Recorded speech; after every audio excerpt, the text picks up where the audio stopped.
Bismillahirrahmanirrahim. Yang saya hormati Al-Ustadz Dr. Abu Nuaim Asfri hafizahullahu ta'ala, yang saya hormati semua ustadz yang ada di majelis ini, dan kepada jemaah semuanya, Assalamualaikum warahmatullahi wabarakatuh. Alhamdulillahirrahman, 'allamal Qur'an, khalaqal insan, 'allamahul bayan. Segala puji bagi Allah Jalla Jalaluhu Ar-Rahman. Dialah yang menciptakan insan, dan dialah yang memberikan ilmu kepada manusia sehingga dia dapat mengetahui antara yang hak dan yang batil. Semoga Allah Jalla Jalaluhu memberikan bimbingan kepada kita untuk mengikuti kebenaran. Allahumma salli wa sallim ala abdika wa rasulika habibina wa nabiyina Muhammad. Ya Allah, semoga salawat dan salammu senantiasa kau curahkan untuk hamba kekasihmu, untuk Nabi kita yang kita mengaku sebagai umatnya, sebagai umat Islam. Maka jangan lupa untuk senantiasa bersalawat untuk Rasulullah sallallahu alaihi wasallam, dan semoga salawat itu bersambung untuk istri-istri Nabi kita, untuk Khadijah, untuk Aisyah, untuk Hafsah, untuk Saudah, untuk Zainab, untuk yang lain. Sekali lagi saya ingatkan, usahakanlah kita ini mengenal nama ibu kita, karena istri-istri Rasul sallallahu alaihi wasallam adalah ibunda kita. Dan pada hakikatnya kalau ada sebagian manusia yang disesatkan dalam kehidupan ini, kemudian dia mencela salah satu istri Nabi, pada hakikatnya dia mencela ibu kita sendiri.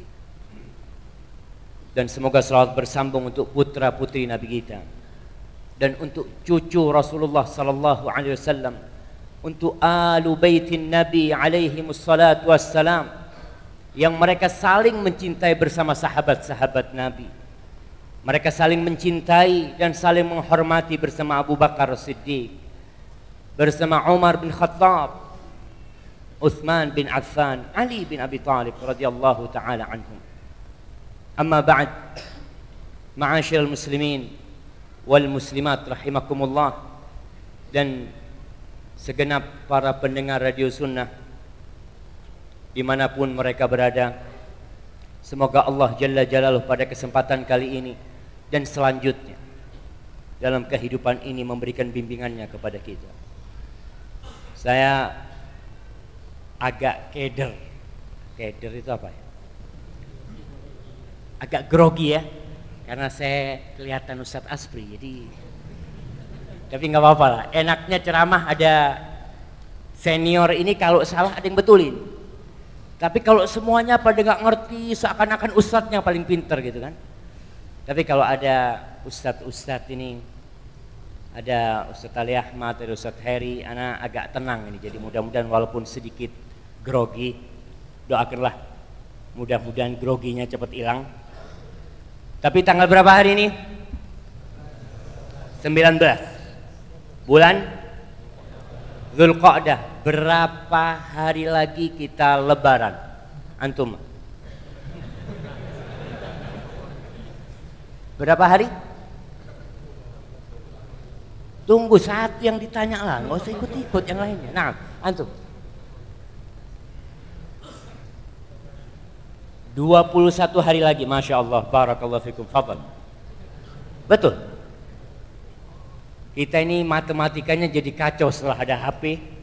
Jadi semua hitung-hitungan pakai kalkulator, pakai HP, Allahu Akbar.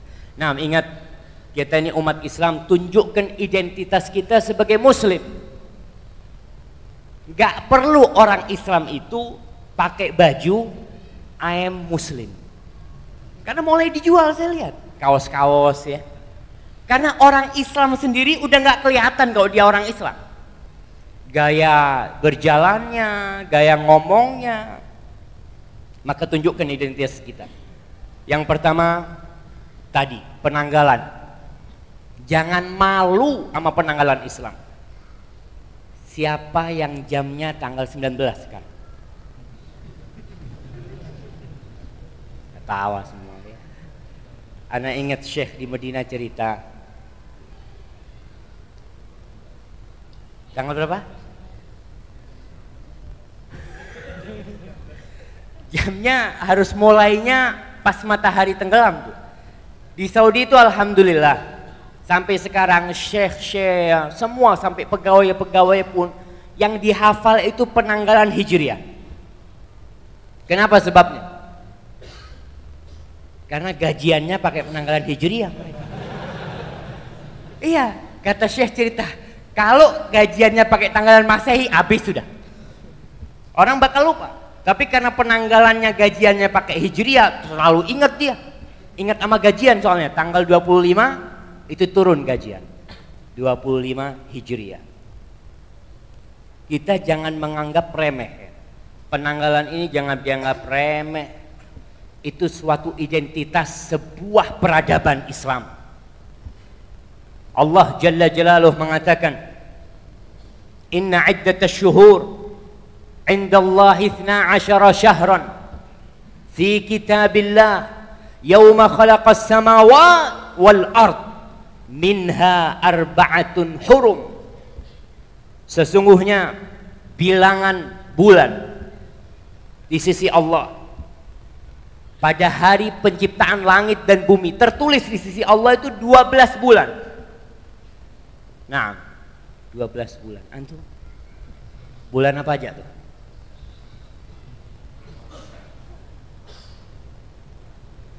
Januari. Bismillah, bismillah. Ustadznya minum dulu mah kalau gini.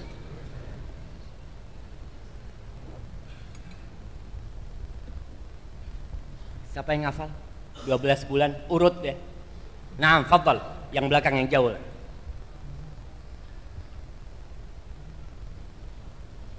Muharram, Safar, Rabiul Awal, Rabiul Akhir, Jumadal Ula, Jumadal Akhirah, Rajab, Sya'ban, Ramadan, Syawal, Dzulqa'dah, Dzulhijjah. Masya Allah, barakallahu fikum. Fadhal, kirim ke belakang mana. Alhamdulillah, ternyata masih ada yang apal bulan. Subhanallah. Ana mau tanya, ana kasih hadiah nih, antum nih. Kita lebaran haji tanggal berapa?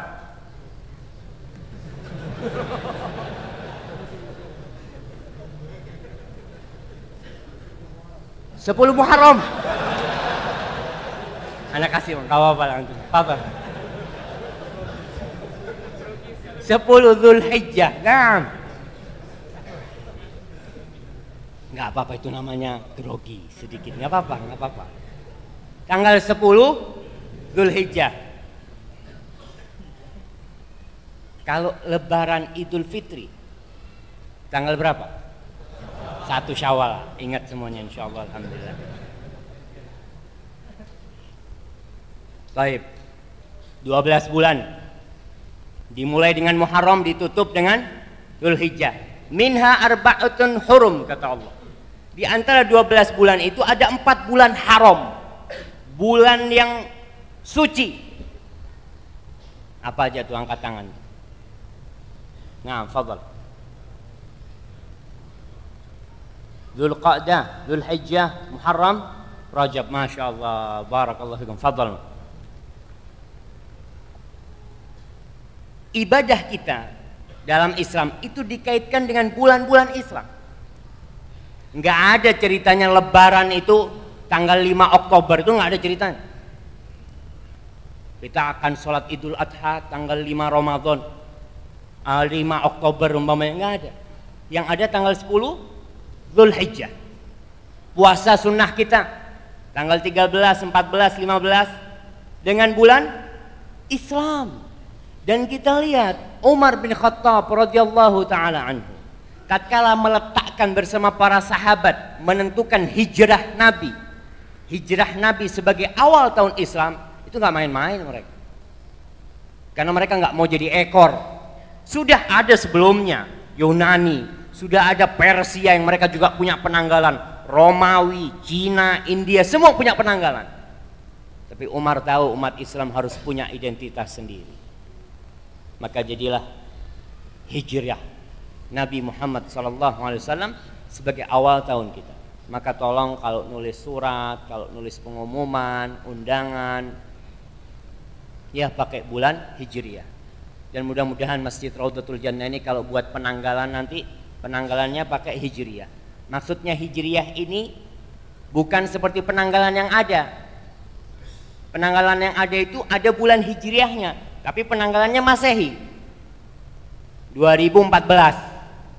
Jadi ketika akhir Dzulhijjah belum habis penanggalannya. Seharusnya akhir Dzulhijjah penanggalan itu habis. Jadi dibikin penanggalan kita 1436 Hijriah. Insyaallah. Iya, 36. Iyalah, ke depan masa mau bikin penanggalan tanggal 5, kita udah habis penanggalannya. Baik. Apa tema kita hari ini? Semuanya pada baca ke atas gitu kan. Ana juga mau baca nggak kelihatan ini. Nah, coba dibacain Bang, antum. Saudaraku, untuk apa engkau mengaji? Untuk apa? Kita mengaji. Kalau kita mau Ustaz yang jawabnya. Iya, untuk apa kita mengaji? Ma'asyiral muslimin rahimakumullah. Ilmu di dalam Islam itu memiliki kedudukan yang agung. Ilmu berada di derajat yang sangat luhur dan tinggi sekali. Bahkan wahyu pertama yang turun kepada Rasul sallallahu alaihi wasallam adalah Iqra, baca. Sebagai bentuk sarana untuk menuntut ilmu. Bisa dibayangin ya, Iqra itu turun di Gua Hira di Mekah, yang di situ tidak ada pondok, nggak ada SD, nggak ada SMP, nggak ada fakultas, nggak ada perguruan tinggi di sana itu. Tapi wahyu yang pertama turun adalah Iqra, sebagai pertanda bahwasanya kita ini ummatul Iqra. Kita ini umat yang pandai membaca, umat yang menuntut ilmu karena tingginya kedudukan ilmu itu.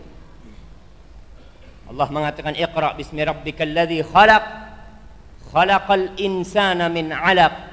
Iqra, 2 kali disuruh baca sama. Dan insya Allah semua sudah tahu kedudukan ilmu. Kedatangan bapak-bapak dan ibu-ibu ke Masjid Raudhatul Jannah ini, di tempat-tempat kajian yang lainnya dalam rangka menuntut ilmu. Bahkan ada satu bab yang sangat terkenal sekali yang disebutkan oleh Imam Bukhari di dalam sahihnya. Apa tuh babnya? Angkat tangan yang mau jawab. Yang jauh-jauh yang belakang yang mau tanya. Apa? Bab al-ilmu. Al-ilmu. Kitab al-ilmu. Babnya? Babul ilmi atau babun al-ilmu qabla al-qawli wal amal. Fadal. Naam, subhanallah. Hafal tuh. Harus ada dalilnya. Jangan sembarangan beramal. Naam. Kita udah tahu, tapi para jamaah, pengetahuan itu sudah banyak kita dapat. Kita hafal hadis-hadis Rasul.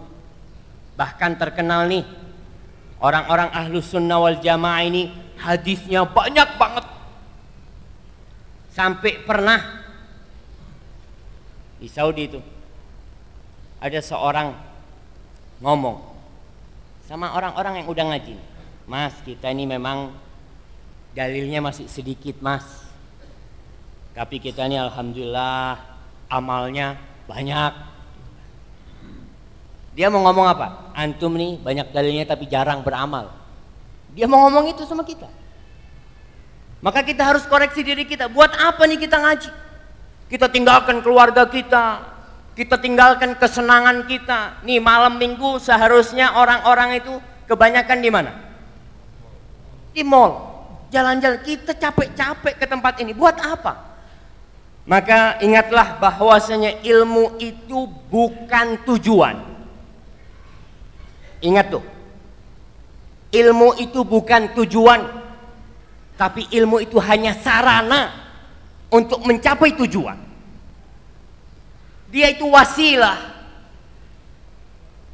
Ya karena kalau kita belajar hanya sekedar untuk wawasan, ada yang belajar. Inti kenapa belajar? Ya supaya tambah luas wawasannya. Supaya kalau anak berdebat sama orang itu kalah tuh orang. Karena anak punya dalilnya. Ilmu itu ibarat tombak tajam yang tugasnya untuk merobek kejahilan saja, untuk menuju kepada dunia amal perbuatan. Ilmu itu seperti cahaya lentera yang untuk menerangi. Kalau mati lampu gelap gulita, ilmu itu cahaya untuk melanjutkan perjalanan kita menuju alam barzakh. Tapi ada orang yang punya cahaya tapi duduk-duduk doang dia, nggak berjalan, tidak bergerak dari tempatnya. Maka apa guna ilmu dia yang dia pelajari selama ini? Jadi ilmu kita pelajari, kita hafal tuh hadis-hadis Nabi, kita baca ayat-ayat Al-Quranul Karim, Iqra, Masya Allah, buku-buku kita baca, perpustakaan di rumah penuh dengan buku. Tapi ingat, ilmu itu harus dipraktekkan dalam dunia nyata. Karena banyak di antara kita yang bermasalah dalam pengamalan ini. An Abi Qatadah radhiyallahu taala anhu qala Rasulullah sallallahu alaihi wasallam. Abu Qatadah berkata bahwa Rasul sallallahu alaihi wasallam bersabda, khairu ma yukhallifur rajul min ba'dihi thalath. Sebaik-baiknya yang ditinggalkan oleh seorang setelah dia mati itu 3. Sebaik-baiknya yang ditinggalkan ketika dia mati itu 3. Yang pertama, waladun yad'ulah, anak yang berdoa untuk dia. Karena kalau punya anak gak pernah doakan bapaknya, apa guna tuh anak? Bapaknya mati rebutan harta. Yang kedua, wa sadaqatun tajri yablughuhu ajruha. Subhanallah, sedekah yang terus pahalanya nyampe sama dia, sedekah jariyah. Orang yang pintar jamaah itu adalah orang yang punya usaha, kemudian ketika sudah tua, masa senja ya, dia udah tua renta, umur 50-60 tahun, dia udah istirahat. Tapi hasil dari usaha dia itu terus, dia udah punya perusahaan di sana, dia punya pertokoan di sana, punya perumahan, apa yang dia sewakan, Masya Allah, itu orang pintar. Tapi yang lebih pintar lagi, yang dia mati, amalnya terus dapat dia. Subhanallah. Dan yang ketiga, wa ilmun yu'malu bihi min ba'dihi. Ingat kata-kata yu'malu bihi min ba'dihi. Dan ilmu yang diamalkan setelah dia meninggal. Dia ngajarin orang dan ilmu itu diamalkan. Kalau nggak diamalkan, apa gunanya? Hadis ini diriwayatkan Ibnu Majah dan disahihkan oleh Syekh Albani rahimahullahu taala. Dan hadis lain, Rasul sallallahu alaihi wasallam mengatakan, man 'allama ilman, barang siapa yang mengajarkan ilmu, falahu ajru man amila bihi. Barang siapa yang mengajarkan ilmu, maka dia akan mendapatkan pahala orang yang mengamalkan. Ingat, amal ini digaris bawahi. Bukan orang yang ngerti tapi nggak ngamalin. Tapi dia akan mendapatkan pahala orang yang mengamalkan itu, la yanqus min ajril amili syai', dan tidak akan mengurangi pahala orang yang mengamalkan. Hadis diriwayatkan Ibnu Majah dan dihasankan oleh Syekh Albani rahimahullahu taala. Al-Imam Ibnu Al-Qayyim mengatakan, "Law nafa'al ilmu bila amalin Andai kata ilmu itu bermanfaat tanpa diamalkan, hanya buat banyak-banyakan hadis, Masya Allah, subhanallah ya. Ada orang-orang yang memang banyak hafalannya, bahkan hafal Quranul Karim, tapi dia tidak mengamalkan. Kata Ibnul Qayyim, andai kata ilmu itu bermanfaat tanpa diamalkan, lama dzammallahu subhanahu wa ta'ala ahbar ahlul kitab.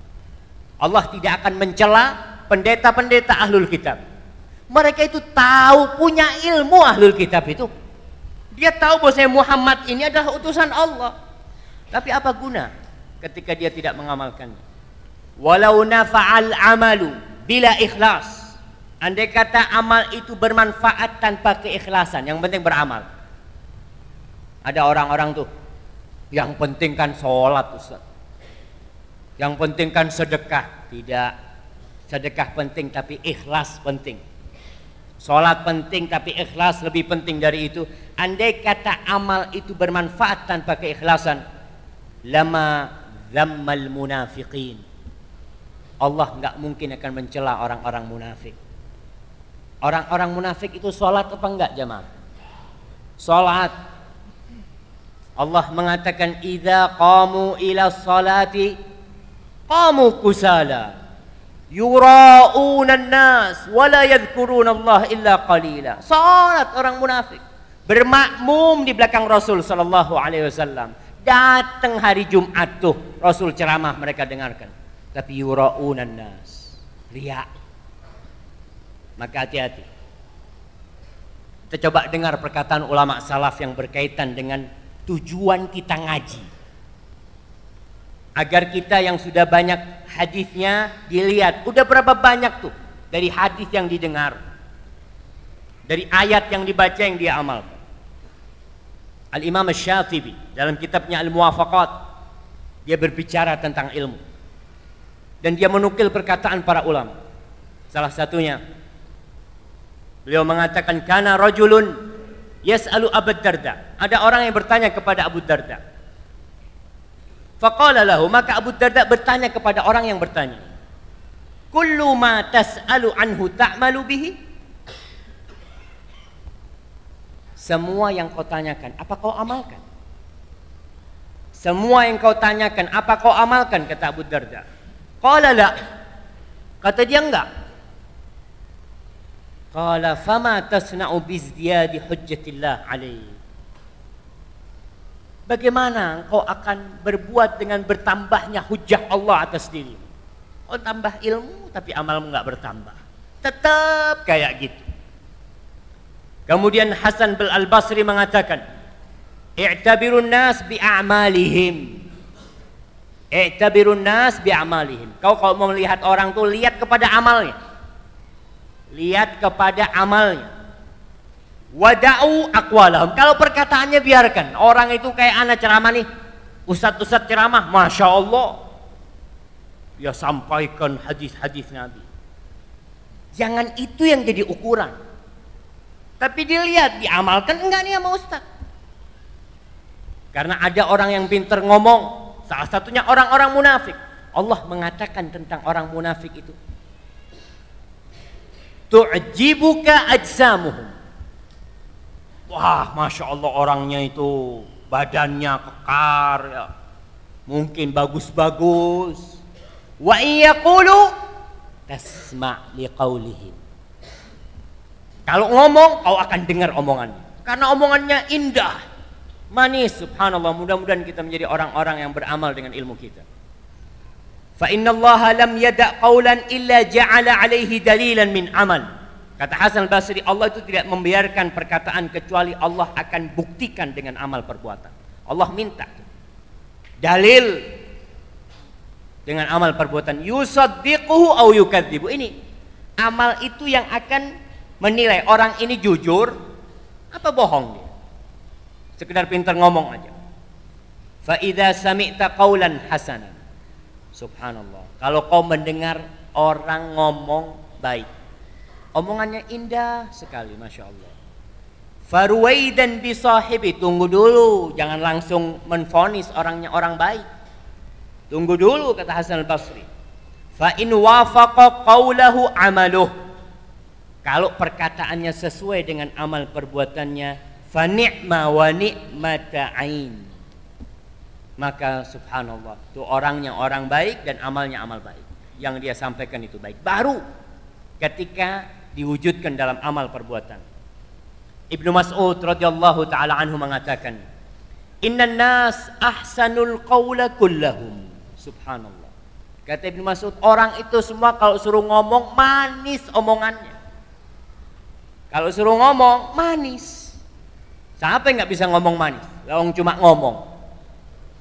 Faman wafaqa fi'luhu qawlahu. Barang siapa yang perbuatannya sesuai dengan perkataannya, fadzalika alladzi asaba hadzahu. Itulah orang yang beruntung. Yang omongannya sesuai dengan perbuatannya, perbuatannya sesuai dengan omongannya. Wa man khalafa fi'luhu qawlahu fa innama yuwabbihu nafsahu. Tapi kalau orang tuh perbuatannya tidak sesuai dengan perkataannya, maka dia pada hakikatnya melecehkan diri sendiri. Ya kita lihat orang-orang yang ngomongin ustaz ada, tapi insya Allah di Pekanbaru nggak ada. Ngomongin orang tuh fulan, jangan dipercaya tuh. Ente kok bisa nggak dipercaya? Iya tuh punya utang sama anak nggak bayar-bayar tuh. Ceramahnya katanya ahsanun nas, ahsanuhum qadaan. Orang yang paling baik katanya orang yang paling baik bayar utang, tuh punya utang sama anak nggak pernah bayar. Na'udzubillah. Dan ingat nih, perempuan-perempuan juga, khususnya istri-istrinya ikhwan, istri-istrinya ustadz apalagi, jadilah kalian cermin yang tak pernah pudar. Orang tuh ngelihat kepada fulan, anak sering kali ya dapat SMS, dapat BBM ya dari teman-teman di Jakarta, di mana-mana. Tanya dia, ustadz gimana nih istrinya fulan, istrinya ustadz kadangkala seperti ini, padahal ikhwannya ngaji, ini ustadz masya Allah ceramahnya. Subhanallah. Tapi dia nggak nyebutkan nama, cuma dia minta gimana kok bisa itu terjadi. Salah satunya ini, orang untuk ngomong bagus itu mudah, tapi untuk mewujudkannya sangat sulit. Sufyan ats-Tsauri rahimahullahu taala mengatakan, innama yutlabul hadis liyuttaqa bihi. Orang belajar hadis itu agar dia dengan hadis itu liyuttaqa bihillah, agar dia bertakwa sama Allah. Dengan belajar dia tambah takwa, tambah takut sama Allah. Falidzalika fuddila ala ghairihi minal ulum. Oleh karena itu ilmu agama itu lebih utama dari ilmu yang lainnya. Kenapa? Karena ilmu agama itu membuat kita tahu dengan Allah, mengenal Allah, tahu yang halal, tahu yang haram. Maka ilmu hadis, ilmu syar'i itu lebih utama dari ilmu yang lainnya. Walaula dzalika kana kasairil asya. Kalau bukan karena tuh untuk diamalin, kalau bukan agar karena kita bertakwa kepada Allah, maka sama dengan yang lain. Sama, nggak ada bedanya. Sufyan ats-Tsauri ini mengisyaratkan kepada firman Allah Jalla Jalaluh. Apa firman Allah? Yang berkaitan dengan ilmu untuk bertakwa kepada Allah. Mana nih? Yang sebelah kiri anak belum lihat. Ilmu itu untuk bertakwa kepada Allah tujuan. Masa nggak ada yang tahu sama ayatnya? Hafal cuma lupa. Apa ayatnya? Innama yakhsyallaha min ibadihil ulama. Sesungguhnya yang bertakwa sama Allah, yang takut sama Allah itu dari hamba-hambanya, mereka lah yang berilmu. Karena ilmu itu yang membuat dia takut sama Allah. Kalau ternyata tambah ilmu tambah jadi, bahkan ada yang ilmunya tambah jadi berbuat maksiat. Kan katanya pokoknya nggak berbuat syirik masuk surga kan. Akhirnya dia berbuat maksiat macam-macam. Karena ilmunya nggak bermanfaat buat dia. Dia tahu bahwasanya man qala la ilaha illallah dakhalal jannah. Masya Allah. Kalau gitu mah nggak apa-apa ya nipu orangnya. Benar itu terjadi. Maka tolong hati-hati. Ilmu kita akan jadi masalah buat kita. Ma'asyiral muslimin wal muslimat rahimakumullah, dan para pendengar radio-radio sunnah hafizakumullah jami'an. Al-Imam Syatibi setelah menukil ya perkataan-perkataan ulama itu dalam kitabnya Al-Muwafaqat, dia berkata, wa kullu dzalika yuhaqqiqu anna al-ilma wasilatun minal wasail. Setelah dia menukil perkataan para ulama dari Quran, dia mengatakan ini membuktikan, membenarkan bahwasanya menuntut ilmu itu hanya sarana, wasilatun minal wasail, laisa maqsudan li nafsihi, bukan tujuan ilmu itu. Tujuannya cuma berilmu, enggak. Min haitsun nadhar syar'i, secara pandangan syar'i ilmu itu bukan tujuan, tapi ilmu itu sarana. Wa innama huwa wasilatun ilal amal, ilmu itu sarana untuk beramal, karena kita nggak boleh beramal kecuali dengan ilmu. Maka ilmu itu sebagai sarana kita untuk beramal. Wa kullu ma warada fi fadlil ilm, dan semua hadis yang berkaitan dengan keutamaan ilmu. Yarfa'illahu alladhina amanu minkum walladhina utul ilma darajat. Firman Allah yang lain, hal yastawi alladhina ya'lamun walladhina la ya'lamun. Firman Allah, innama yakhsyallaha min ibadil ulama. Hadis-hadis Nabi, man salaka tariqan yaltamisu fi ilman sahalallahu lahu bihi tariqan ilal jannah. Kemudian fadlul alimi alal abidi kafadlil qamari lailatal badri ala sairil kawakib. Tuh hadis-hadis dan ayat-ayat yang berkaitan dengan keutamaan ilmu. Itu kata Imam Syatibi, fa innama huwa thabitun lil ilmi min jihati ma huwa mukallafun bil amali bihi. Karena tuh ilmu berkaitan, kita ini disuruh mengamalkannya. Maka ilmu dalam agama ini bukan sekedar buat wawasan, buat wacana, tidak. Falhasil kata Imam Syatibi, anna kulla ilmin syar'iyyin laisa bimatlubin illa min jihati ma yutawassal bihi ilaih wa huwal amal. Walhasil, hasilnya setelah dikaji, dibahas sama Imam Syatibi, semua ilmu syar'i itu bukan tujuan untuk didapat kecuali dari sisi kita diperintahkan untuk mengamalkan. Itu tujuannya kita belajar nih, ngaji. Jadi ingat, jangan dibikin gaya ilmu itu. Ente udah berapa hafal hadis? Ana mah arba'in udah dari dulu hafal. Tapi Al-Bukhari itu hampir separuhnya. Masya Allah. Kita senang sama orang yang hafal nih. Tapi kita dilihat amalnya mah nggak bener sama orang ini mah. Banyak dalilnya, sampai ada orang-orang yang mencela kita itu, mencela orang-orang yang ngaji sunnah ini dari sisi pengamalan ilmunya. Jangan ditanya kalau hadisnya, ente kalah kalau ngomong masalah dalil sama mereka. Tapi coba ngomong masalah amal, itu kadangkala kita kalah. Ada orang yang belajar ilmu sekedar untuk wacana, dan memang ada ilmu-ilmu seperti ilmu kalam, ilmu mantik ya, atau orang belajar ilmu sekedar untuk wacana. Kata Imam Syatibi, fa inna amatal mushtaghilin bil ulumi allati la tata'allaq biha thamratun taklifiyah. Sesungguhnya kebanyakan orang yang belajar ilmu, yang ilmu itu tidak membuahkan amal sebenarnya. Tadkhulu alaihim fihal fitnah, maka akan masuk kekacauan di diri mereka. Ada fitnah di sana. Wal khuruj anis siratil mustaqim, dia akan keluar dari siratul mustaqim. Wa yathuru bainahumul khilaf, yang terjadi adalah pertikaian di antara orang-orang yang berilmu itu. Wan niza' al muaddi ila taqatu' wat tadabur wat ta'assub hatta tafarraqu syi'an. Tuh orang punya ilmu nggak untuk diamalin, sekedar untuk wacana, yang ada perpecahan di umat. Semuanya punya ilmu, tapi ilmunya bukan diamalin. Sekedar nih, anak tahu sama perkataannya para ulama, tapi diamalin lah. Kalau sekedar tahu, sekedar untuk pandai berdebat, akhirnya yang terjadi perpecahan di dalam tubuh ahlus sunnah wal jamaah sendiri. Karena ilmu yang didapat tidak berbuah amal, sekedar untuk wacana saja. Tapi ingat, semua ilmu yang tidak membuahkan amal itu sia-sia, sebagaimana amal tanpa ikhlas itu sia-sia. Kita lihat perkataan Abu Darda. Abu Darda ini berkata, "Inni akhaf," aku takut, kata Abu Darda, "ayyuqala li yaumal qiyamah," nanti di hari kiamat aku ditanya, "A'alimta am jahilta?"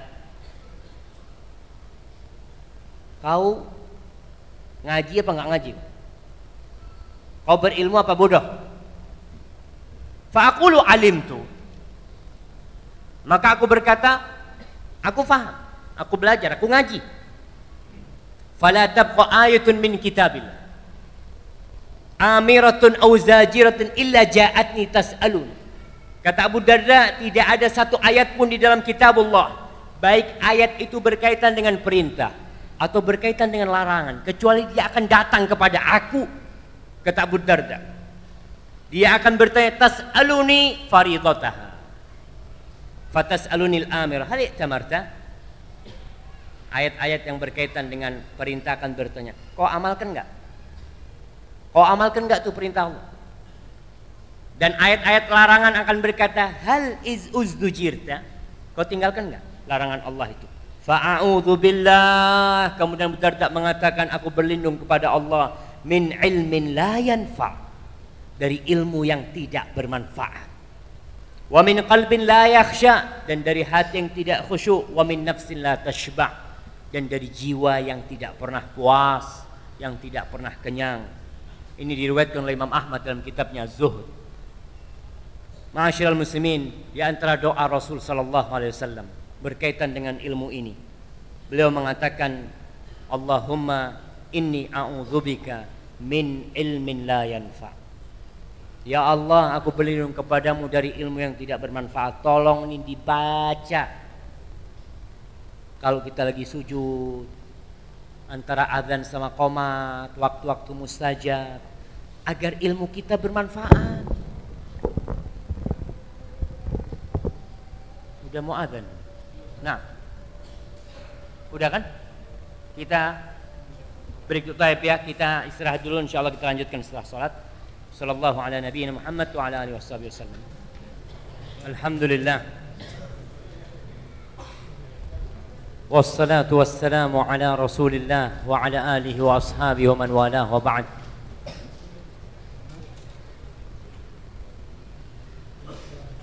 Kita sampai mana tadi jemaah? Sampai doa Nabi. Iya, doa Rasul sallallahu alaihi wasallam. Beliau berlindung min ilmin la yanfa', dari ilmu yang tidak bermanfaat. Kemudian dari hati la yakhsha, yang enggak pernah tunduk tuh hati, enggak pernah khusyuk. Wa min nafsin la tashba', dan dari jiwa yang enggak pernah puas. Wa min da'watin la yustajabu laha, dan dari doa yang tidak dikabulkan. Allahumma salli wa sallim ala nabiyyina Muhammad. Ma'asyiral muslimin wal muslimat rahimakumullah, dan para pendengar radio sunnah hafizakumullah jami'an. Jadi kenapa kita ngaji? Intinya untuk diamalkan.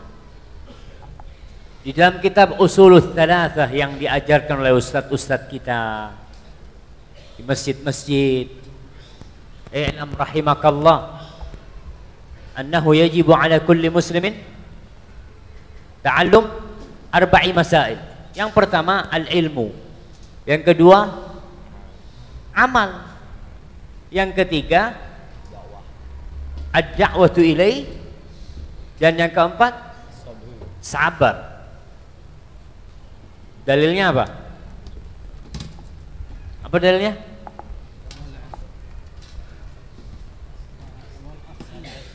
Kalau ditanya pada grogi langsung. Ya udah, wal asri dalilnya lah.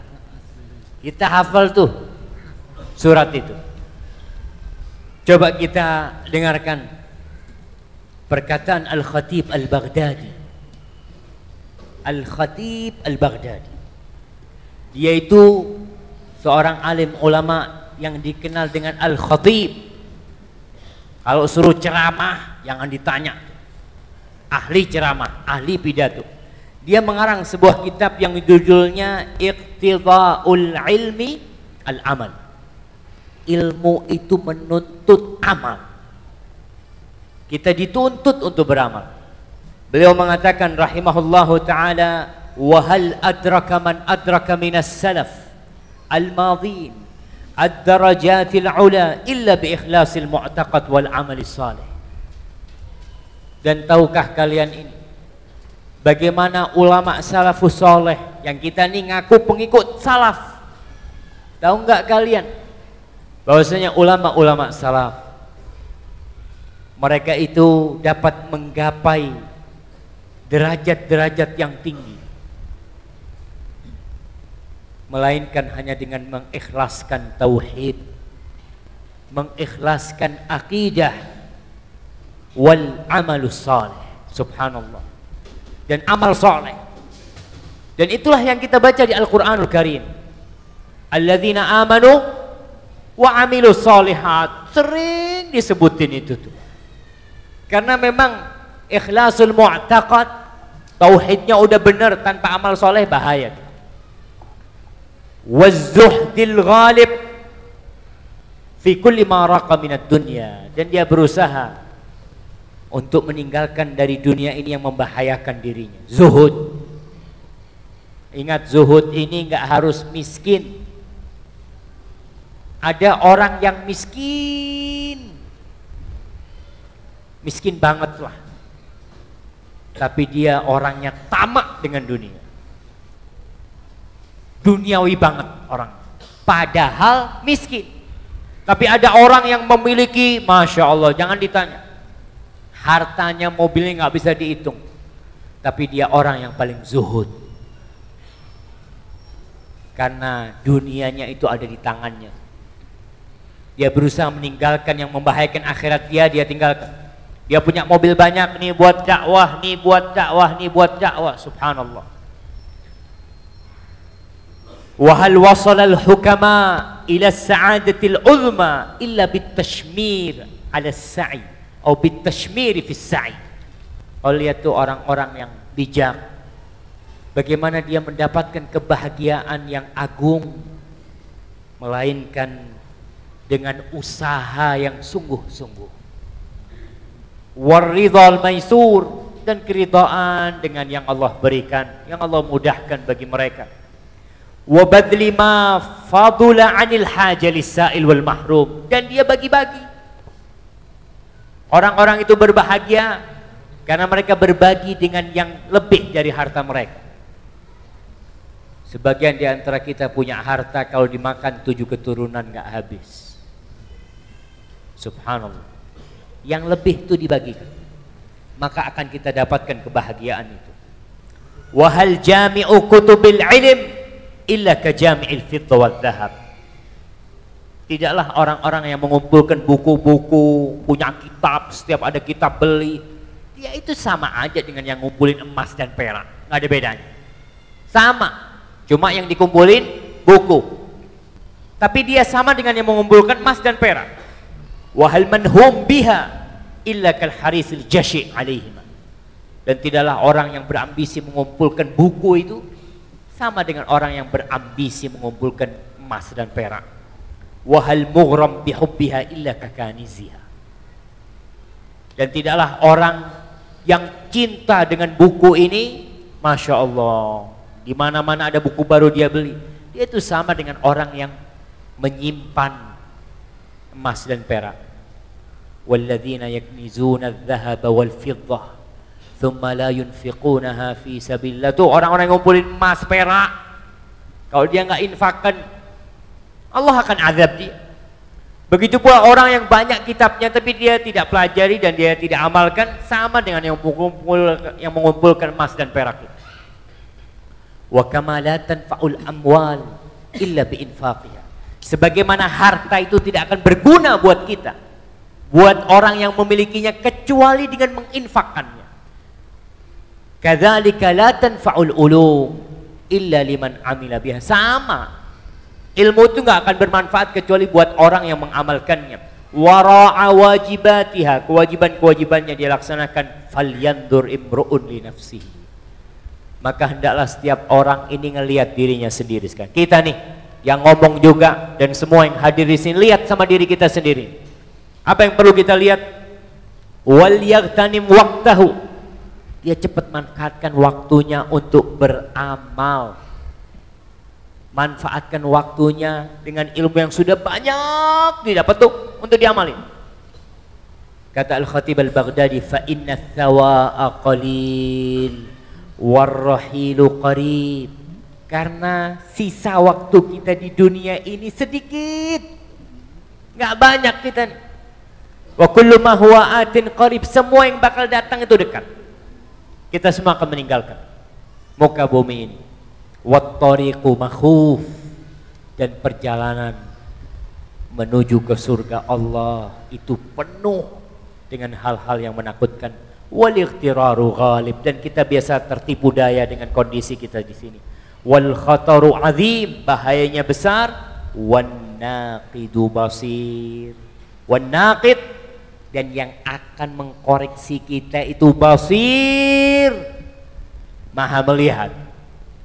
Dia akan mengetahui itu kekurangan-kekurangan kita. Wallahu ta'ala bil mirsad wa ilaihil marji wal ma'ad, dan kepada Allah kita bakal kembali, bakal dihitung satu persatu itu. Kemudian beliau menyebutkan, faman ya'mal mithqala dzarratin khairan yarah wa man ya'mal mithqala dzarratin syarran yarah.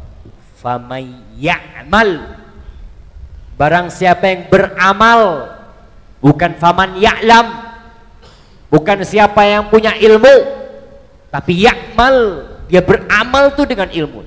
Sedikit apapun yang dia amalkan akan dia lihat. Tapi yang tidak dia amalkan akan dia bertanggungjawabkan nanti dari ilmu itu. Kemudian Sahal bin Abdullah At-Tusturi berkata, al-ilmu kulluhu dunya, ilmu itu semua dunia. Mau ilmu agama, mau ilmu umum, itu semuanya dunia, kata dia. Wal akhiratu minhu al-amalu bihi, akhiratnya ilmu itu amal. Tapi kalau sekedar punya wawasan, pinter, hafalannya banyak, itu untuk urusan dunia.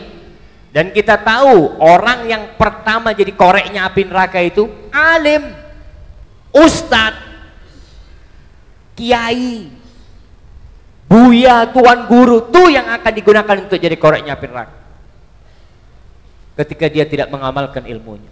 Maka kata Sahal bin Sa'ad, al-ilmu kulluhu dunya wal akhiratu minhul amalu bihi. Dan dia berkata, ad-dunya jahlun wa mawatun illa bil ilmi, dunia ini kebodohan, kematian kecuali dengan ilmu. Wal ilmu kulluhu hujjatun, dan ilmu semua adalah dalil, adalah hujjah, adalah argumentasi, illal amal bihi, kecuali tatkala kita mengamalkannya, itu akan jadi milik kita, tidak akan menjadi azab buat kita. Wal amalu kulluhu haba, dan semua amal perbuatan itu menjadi debu yang berterbangan. Wa qadimna ila ma amilu min amalin faja'alnahu haba'an manthura, dan kita kumpulin tuh amal perbuatan mereka semua di dunia itu, kemudian kita jadikan debu yang berterbangan. Kenapa? Karena tidak ada ikhlas. Wal ikhlas ala khatarin azim hatta yuhtama bi, dan orang yang ikhlas pun berada di dalam resiko yang besar sekali, dalam keadaan yang sangat berbahaya dia, sampai dia matinya husnul khotimah. Kalau dia matinya itu ikhlas baru, karena yang menjadi ukuran itu al-ibratu bil khawatim, yang menjadi ukuran itu kematian kita nanti. Kalau sekarang sholat, masya Allah, sekarang sedekah, ngaji, lihat nanti itu. Sampai katanya Sahal bin Abdullah ini, dia berkata kepada ahli hadis, utrubul ilm, kalian tuntut tuh ilmu hadis sampai mati kalian. Dan kalau bisa, kata dia, sisa tinta kalian, kalian bawa mati tuh, suruh siramkan ke kuburan. Karena memang tujuan kita ini pada akhirnya adalah kepada kematian. Malik bin Dinar berkata, Innal abda idza talaba ilma lil amal kasarahu ilmuhu. Kalau orang nuntut ilmu untuk diamalkan, dia akan jadi tawadhu dia. Dia nggak akan sombong. Karena memang dia belajar itu untuk diamalkan. Wa idza talabahu li ghairi dzalik izdada bihi fujuran wa fakhran. Tapi kalau dia belajar itu bukan untuk diamalkan, maka dia akan semakin menjadi penjahat. Dia akan menjadi orang yang berbangga dengan ilmunya tapi nggak bermanfaat buat dia. Hafs bin Humaid berkata, "Dakhaltu ala Dawud At-Tai." Aku pernah menjumpai Dawud At-Tai, as'aluhu an mas'alah. Aku bertanya tentang satu masalah. Wa kana kariman. Dia menceritakan gurunya ini orang yang dermawan sekali, yang mulia. Faqala, kemudian dia ingin memberikan nasihat kepadaku, kepada Hafs bin Humaid. Ara'aital muharib idza arada an yalqal harba alaysa yajma'u alatahu. Orang kalau mau perang, ketika dia ingin berangkat perang, bukankah dia itu akan mengumpulkan persenjataannya? Pedangnya dia akan asah, tombaknya akan dia asah, dia kumpulin itu peralatan-peralatan yang akan dia bawa perang. Fa idza afna umrahu fil alah famata yuharib. Kalau dia itu menghabiskan umurnya mengumpulkan alat perang, kapan dia berangkat perang? Cuma punya, Masya Allah, koleksinya banyak, tapi nggak berangkat perang. Innal ilma alatul amal. Sesungguhnya ilmu itu alat untuk beramal. Fa idza afna umrahu fi jam'ihi famata ya'mal. Kalau dia menghabiskan umurnya nuntut ilmu, kapan dia akan beramal? Oh ya, anak yang penting sekarang punya dulu ilmunya. Ya dia amalin sekarang. Berusaha untuk mengamalkannya. Ma'asyiral muslimin rahimakumullah, dan diantara amal yang perlu kita lihat diri kita ini adalah akhlak kita. Karena kita lihat Rasul sallallahu alaihi wasallam alaihi salatu wassalam, ketika Aisyah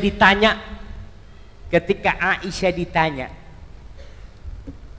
tentang akhlaknya Rasul sallallahu alaihi wasallam, qalat kana khuluquhu al-Qur'an.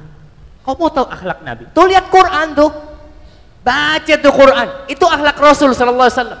Berarti semua perintah yang ada dalam Al-Quran itu sudah terwujudkan dalam amal perbuatan Rasul sallallahu alaihi wasallam. Dan semua larangan yang ada dalam Al-Quran itu sudah dijauhi oleh Rasul sallallahu alaihi wasallam. Dan kita harus berpikir, apakah ilmu kita membuahkan akhlak buat kita, amal perbuatan kita, atau belum? Ibunya Sufyan Ats-Tsauri, dia kenal sama Sufyan Ats-Tsauri ya? Dia seorang ulama ahli hadis yang begitu terkenal.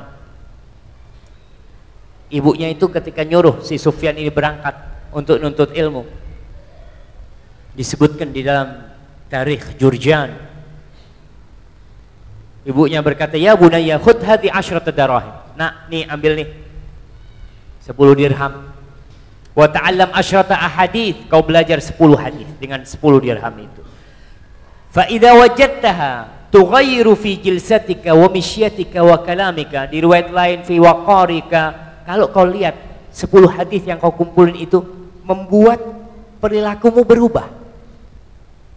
Jalanmu beda, cara ngomongmu juga udah berbeda, kemudian dudukmu juga lain. Fa'aqbil alaih, terus kau belajar tuh. Fa'ana u'inuka bimighzali hadha. Nih Sufyan tuh anak yatim, gak punya bapak tuh. Umur 9 tahun udah mati bapaknya. Kata ibunya, kau terus nuntut ilmu, aku akan bantu kau dengan tenunanku.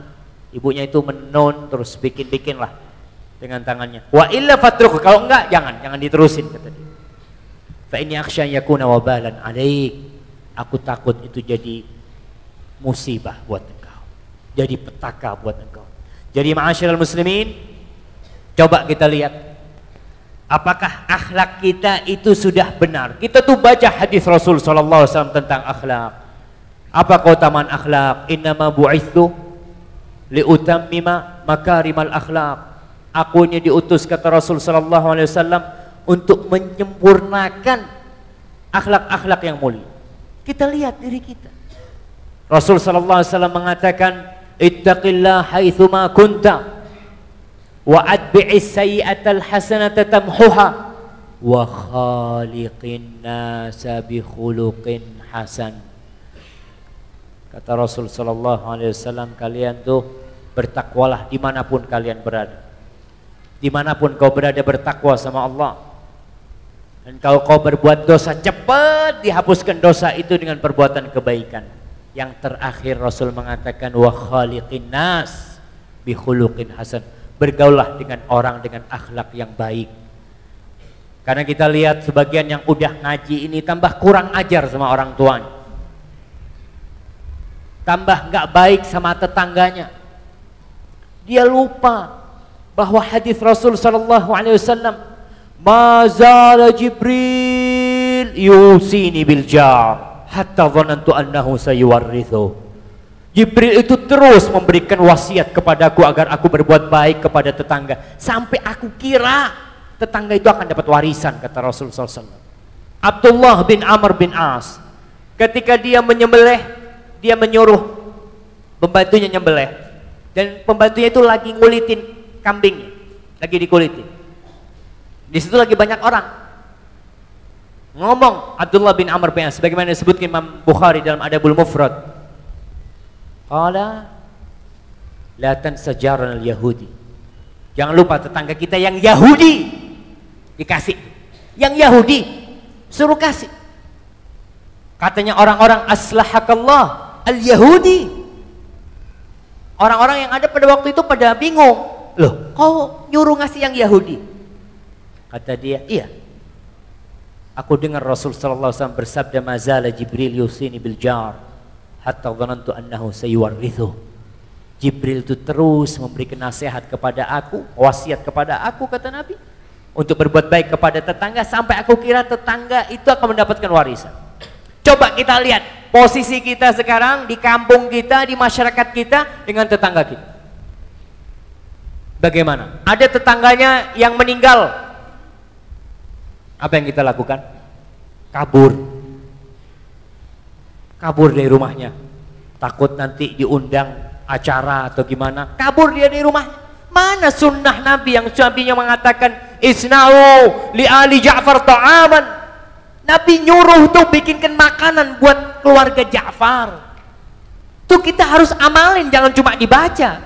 Keluarga kita, tetangga kita yang meninggal, langsung bilang sama istrinya, "Dek nih, masak yang enak buat siapa? Buat tetangga kita." Kita malah nggak ngamalin itu, malah kita ya serba gimana sama tetangga, amalin. Dan mereka akan tahu bahwasanya sunnah itu indah. Tatkala kita datang bawa makanan, assalamualaikum, maaf saya mungkin nggak bisa hadir nanti malam, ini saya ada rezeki, kasih.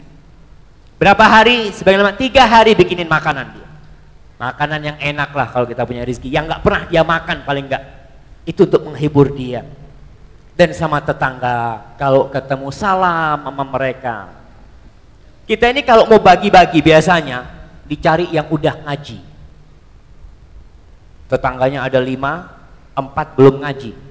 Yang dia kasih yang mana? Yang nomor 5 tuh. Padahal Aisyah radhiyallahu taala anha bertanya kepada Nabi, "Ya Nabi, aku kalau punya sesuatu ini kepada siapa? Aku punya 2 tetangga," kata Aisyah. Rasulullah SAW mengatakan, ila aqrabihima minki baban, yang paling dekat pintunya sama rumah, yang paling dekat. Yahudi kasih tuh Yahudi, non muslim kasih tuh non muslim, agar mereka tahu nih akhlak Islam, akhlak sunnah yang diajarkan oleh Rasul SAW. Ingat, jangan cuma baik ilmunya tapi amalnya enggak. Abu Hurairah meriwayatkan bahwasanya Rasul sallallahu alaihi wasallam ditanya nih tentang seorang wanita, taqumul lail wa tasumun nahar wa tatasaddaq. Nih perempuan Rasul, dia itu Masya Allah, perempuan itu qiyamul lail, puasa sunnah, sedekah, ghaira annaha salitah. Tapi dia tuh kekurangannya satu. salito pedes kalau ngomong. Tu'dhi jirana, suka dia menyakitin tetangganya. Apa kata Rasulullah SAW? Hiya finnar. Ini kayak gini nih di neraka tempatnya, kata Rasulullah SAW. Dan kemudian ditanya tentang wanita lain. Tusallil maktubah. Sholatnya sholat 5 waktu tuh. Puasanya puasa Ramadan. Dia kalau punya rezeki sedikit dia bagiin ke tetangganya tuh. Gak seperti yang pertama. Wah, Masya Allah duitnya itu. Yang ini miskin. Tapi dia la tu'dhi jiranaha. Tapi itu perempuan gak pernah ganggu tetangganya tuh. Apa kata Rasulullah SAW? Hiya fil jannah. Nih yang kayak gini nih di surga tempatnya. Allahu Akbar.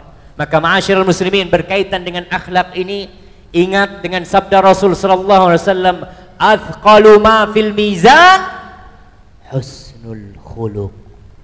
Yang paling berat di timbangan itu adalah akhlak yang mulia. Itu yang paling berat. Maka kalau udah ngaji, udah belajar, sampai rumah tuh Masya Allah, tebarkan salam ke tetangganya. Udah diganti yang selama ini permisi. Kalau di Pekanbaru apa kalau numpang lewat itu? Permisi. Permisi mah Jawa mah. Sama juga. Halo. Halo. Diganti, udah ngaji. Bismillah. Mulai sekarang ketemu tetangga, Assalamualaikum. Ilmunya dipraktekin. Ketemu tetangganya, Assalamualaikum. Ustadz, gak dijawab, tenang. Kewajibanmu itu salam. Untuk jawab dia belum biasa. Karena banyak tetangga-tetangga kita itu yang belum biasa sama salam. Tapi insya Allah sebulan, 2 bulan kita tebarkan salam, itu yang namanya cinta akan tumbuh. Kata Rasul sallallahu alaihi wasallam mengatakan, la tadkhulul jannata hatta tu'minu. Kalian gak akan masuk surga sampai kalian beriman.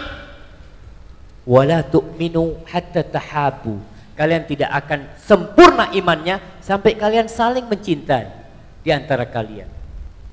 Afala adullukum ala syai'in idza fa'altumuhu tahabbtum. Kalian mau enggak aku kasih amalan tuh? Biasanya kita ini kalau datang ke ustadz minta amalan, ya. Nih Nabi ngasih tahu. Mau enggak kalian aku kasih amalan yang kalau kalian praktekkan kalian akan saling mencintai? Apa kata Nabi? Afsyus salama bainakum, tebarkan salam, enggak keluar duit. Kalau diminta duitnya iyalah, mungkin masih berat, salam aja jarang. Ahlan, Assalamualaikum, ganti. Itu salam jauh lebih indah daripada permisi.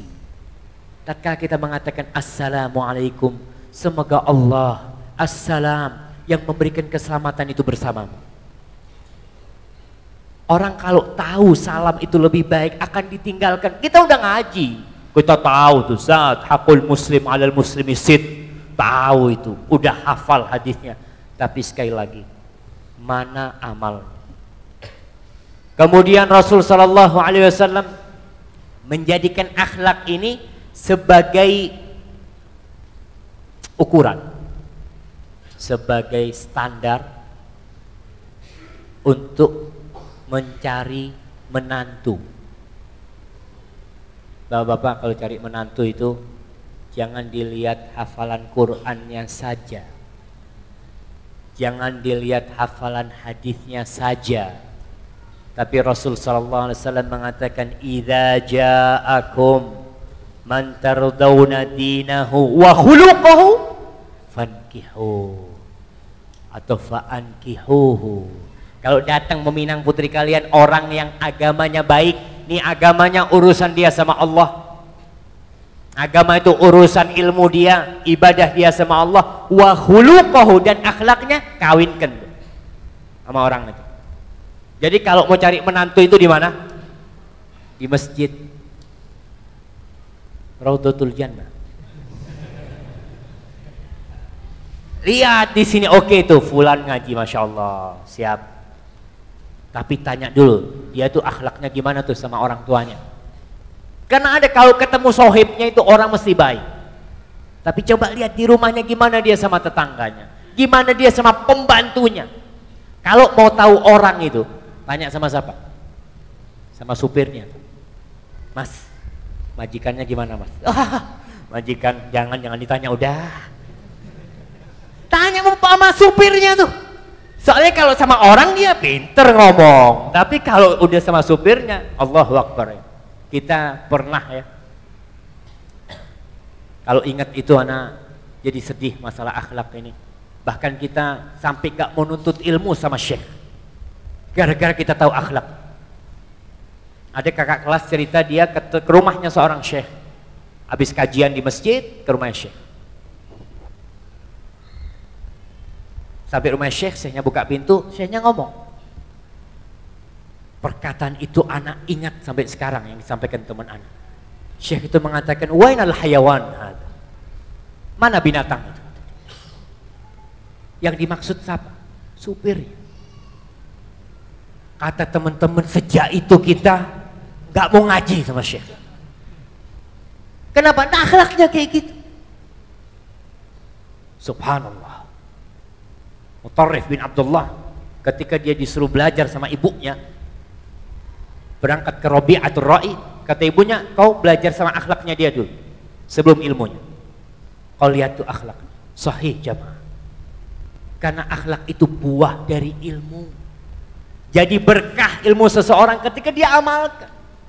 Tapi kalau nggak dia amalkan, subhanallah. Maka hati-hati, kalau mau cari menantu ya di masjid sini cari itu, oh sudah sering ngaji, tinggal kirim orang tuh. Gimana akhlak dia, gimana perbuatan dia. Dan masih banyak lagi yang perlu kita perbincangkan dengan antum dalam masalah akhlak ini. Tapi mudah-mudahan ada ustadz-ustadz banyak di sini. Yang ana sampaikan ini sekali lagi itu cuma pengulangan saja. Semua insya Allah sudah antum dengar dari ustadz-ustadz yang ada di sini. Tinggal ngamalinnya sekarang. Bagaimana sekarang kita bersama-sama untuk saling menegur, untuk saling mengingatkan dalam masalah akhlak. Jangan kalah sama tabiat kita, karena akhlak ini memang ada dua. Ada akhlak yang dari lahir, ada akhlak yang perlu usaha. Sama orang kalau kepingin badannya sehat ya, dia harus olahraga. Sama dengan akhlak kita. Salah satu sarana untuk mendapatkan akhlak yang mulia itu disebutkan ar-riyadhah wat tadrib wal mumarasah, harus dilatih. Ada di antara kita yang punya akhlak bakhil. Tetangganya sakit nggak pernah dibantu. Sampai orang-orang mikir ini udah ngaji tapi kayak gitu. Mana katanya wa fi amwalihim haqqun lis-sa'ili wal mahrum. Mana tuh? Kok tetangganya butuh bantuan nggak dibantu? Maka sekali lagi, kita perlu membuktikan dengan berupaya, berusaha. Yang bakhil, dia tahu tuh, anak ini kayaknya bakhil. Dan tanya sama temennya. Berangkatlah ke ustadz, anak ini, coba ustadz, lihat ustadz. Apa kekurangan anak ini ustadz? Tanya, kadang-kadang kita butuh tahu. Yang tahu dengan kekurangan kita ini, yang paling tahu dengan kekurangan kita adalah Allah Jalla Jalaluhu. Dan dari manusia, siapa yang paling tahu dengan kekurangan kita?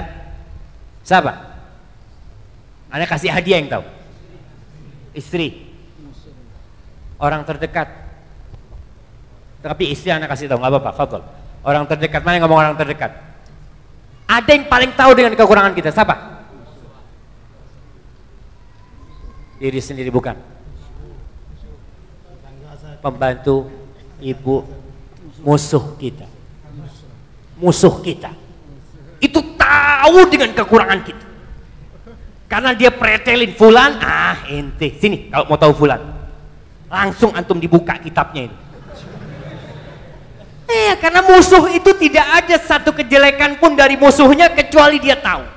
Tapi kalau sohib, namanya sohib, wa ainur ridha an kulli aibin kalilatun kama anna aina sukhti tubdil masawi. Kita perlu dengar dari musuh-musuh yang gak suka sama kita. Fulan itu kayak gini, fulan itu kayak gini. Apa benar anak kayak gitu? Kalau menurut ente gimana anak? Apa benar katanya fulan? Oh enggak, ente orangnya baik gitu kan. Kalau sama sohib baik. Tapi perlu tuh diambil dari mereka, kemudian kita latih. Tadi yang bakhil. Akhlak bakhil ini, katanya Imam Ahmad pernah kumpul sama Sufyan Ats-Tsauri dengan yang lainnya. Lagi kumpul sama orang-orang ini. Ittafaqu ala annahum lam yajidu rajulan salihan bakhilan. Mereka itu bersepakat, Imam Ahmad, Sufyan dan ulama-ulama lain itu, bahwasanya tidak pernah mereka menemukan orang soleh itu bakhil. Nggak pernah. Jadi kalau ada orang yang soleh bakhil, dia belum soleh dia. Karena Allah itu ketika menyebutkan tentang sifat orang-orang yang beriman di awal surat Al-Baqarah tentang orang-orang yang bertakwa, wa mimma razaqnahum yunfiqun. Dia suka berinfak. Jadi kalau lihat kotak amal jalan, mana dompetnya? Aduh, dompetnya tinggal di mobil. Ditinggal di mobil, bawa tuh. Dan kita berusaha, kita berat di hati kita. Dan subhanallah, orang yang punya akhlak bakhil ini memang ketika dia buka dompetnya nggak ada duit kecil, dia masukin kembali dompetnya. Maaf, nggak ada uang kecil. Emangnya kalau ngasih harus uang kecil? Kalau uang besar kita malah maunya yang besar duitnya. Jadi kalau ada kotak amal lewat nggak punya uang kecil, bismillah, yang besar-besar masukin. Ustaz, berat Ustaz, subhanallah. Talha bin Ubaidillah, sahabat Nabi, salah satu yang dijamin masuk surga. Dia itu royal sekali berbagi. Dia mengatakan, inna la najidu ma yajidul bukhala fi amwalihim ghaira annana natasabbar. Kata Talha, kita ini sama tuh sama orang-orang bakhil tuh. Sama, kita cinta sama harta. Ketika kita mau sedekah itu sama, ada berat, ada kecintaan sama harta. Kenapa? Karena itu sudah fitrah manusia. Allah mengatakan, zuyyina linnas hubbus syahawat minan nisa wal banin wal qanat. Itu udah dicintakan, udah ditumbuhkan di hati kita. Tapi kenapa Talha suka berbagi? Ghaira annana natasabbar. Tapi kita tuh terus berusaha untuk sabar, tuh ngeluarin duit tuh. Makanya Allah mensifati orang-orang yang wa mathul ladzina yunfiquna amwalahum fi sabilillah wa mathul ladzina yunfiquna amwalahum ibtigha'a mardatillah wa tathbitan anfusihim. Mereka berusaha, jiwa yang cinta sama harta nih, ya bismillah, ini uang nggak akan bermanfaat buat aku kalau nggak aku masukkan. Kalau aku masukkan, nih yang baru manfaat. Terus berusaha untuk membiasakan diri kita yang suka marah, punya akhlak suka marah, berusaha. Oh iya, katanya Ustadz penghuni surga itu wal kadhiminal ghaidh wal afina 'anil nas. Ana harus berusaha menahan diri. Sama pembantu suka marah-marah, ditahan. Tuh pembantu, masya Allah ya. Kalau nggak ada pembantu, apa ada orang kaya? Kalau nggak ada pembantu, nggak ada. Orang kaya harus nyuci sendiri, harus nyapu sendiri, masak sendiri, jadi orang miskin.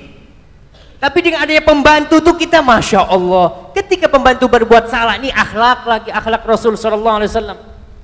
Tolong yang udah ngaji nih, Rasul Sallallahu Alaihi Wasallam ditanya, ya Rasulullah, kam na'fu anil khadim. Rasulullah, berapa kali kita maafkan pembantu tuh kalau berbuat salah? Rasul diam, fasakat. Tanya lagi, ya Rasulullah, kam na'fu anil khadim. Rasul, berapa kali kita maafkan pembantu? Apa katanya Rasul? Rasul diam, Rasul nggak menjawab. Sampai yang ketiga, Rasul sallallahu alaihi wasallam mengatakan, ufu anhu fi kulli yaumin 70 marrah. Maafkan pembantumu itu setiap hari 70 kali. Hadis sahih Syekh Albani rahimahullahu taala. 70 kali itu akhlak. Maka tatkala pembantu berbuat salah, subhanallah ya, ini suami-suami kalau lihat istrinya marahin pembantu ya, kasih tahu istrinya tuh, di sinilah sudahlah, maafkan dia. Oh sengaja tuh mecahin piring. Insya Allah nggak ada pembantu yang sengaja mecahin piring, karena tahu dimarahin sama majikannya. Tapi namanya orang cuci piring, licin ya, licin subhanallah. Tapi memang anak tahu lah, setelah anak menikah anak tahu bahwasanya pembantu itu orang baik. Dia nggak ada niat untuk memecahkan piring, karena setelah anak menikah, piring di rumah, padahal anak nggak punya pembantu, sering pecah. Ya namanya istri cuci, kepleset ya. Kita ganti berapa kali ganti gelas, ganti piring. Insya Allah antum sama lah sama anak. Kayak gitu. Ya, tapi kita tahu bahwa saya pembantu tuh tunjukkan akhlak kita. Yang paling tahu sama akhlak kita nanti itu di rumah pembantu kita. Kalau pembantunya ngomong majikannya baik, insya Allah baik. Dan kita lihat Rasul Sallallahu Alaihi Wasallam. Tanya sama Anas, tanya sama istrinya, kita tidak akan mendapatkan kecuali keindahan dan keindahan. Kita bisa menyembunyikan aib kita di depan orang lain. Kita bisa menyembunyikan amarah kita di depan orang lain, tapi di dalam rumah kita mereka semua melihatnya.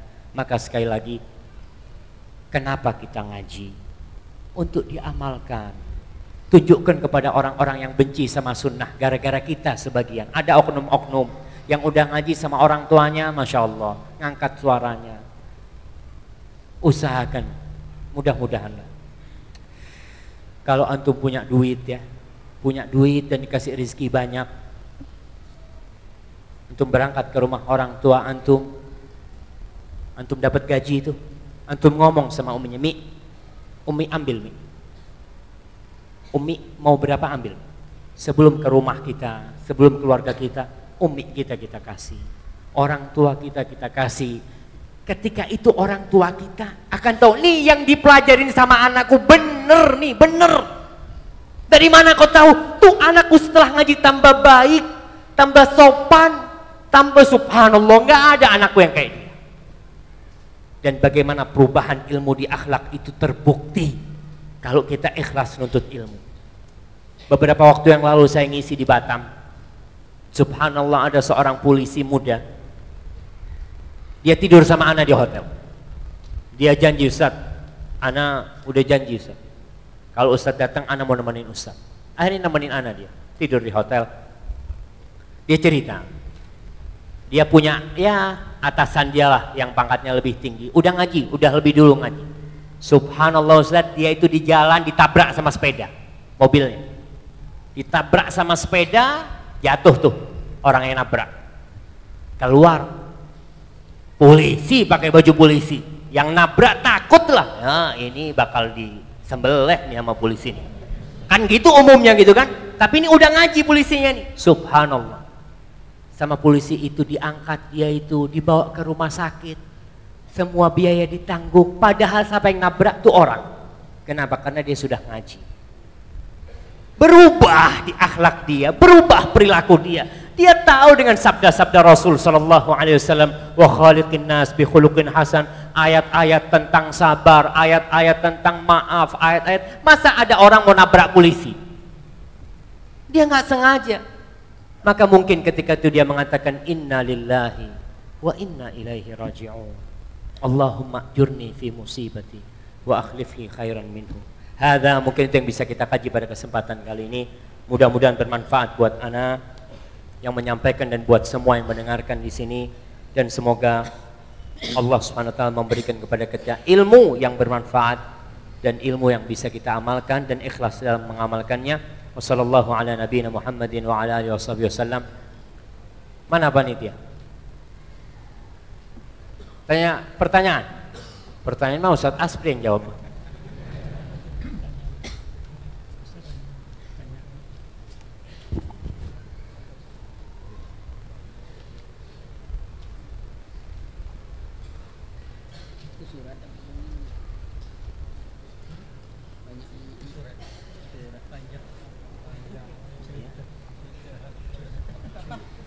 Nah, iya, pertanyaan satu, itu Bang ya, karena katanya ada urusan penting.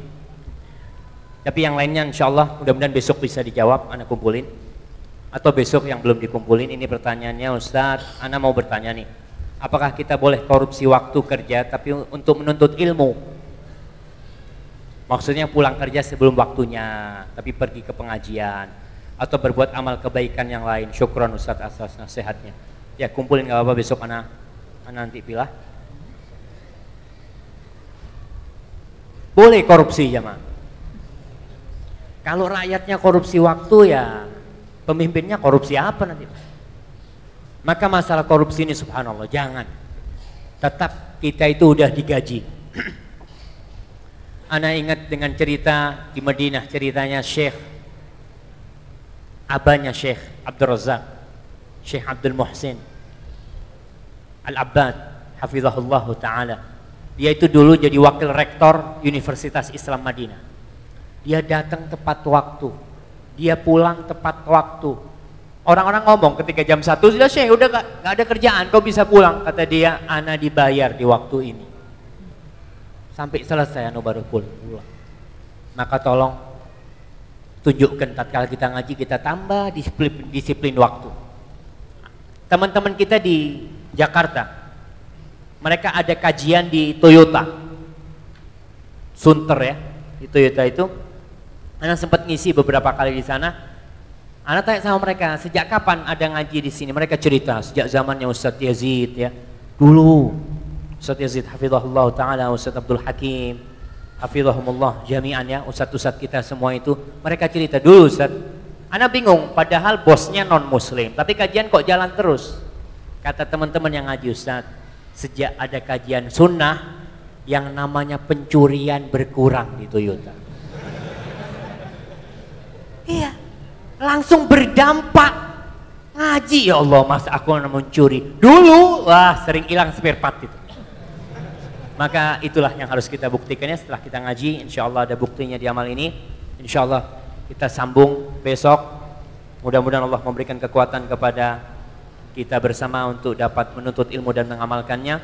Subhanakallahumma wa bihamdik, asyhadu an la ilaha illa anta, astaghfiruka wa atubu ilaik. Assalamualaikum warahmatullahi wabarakatuh.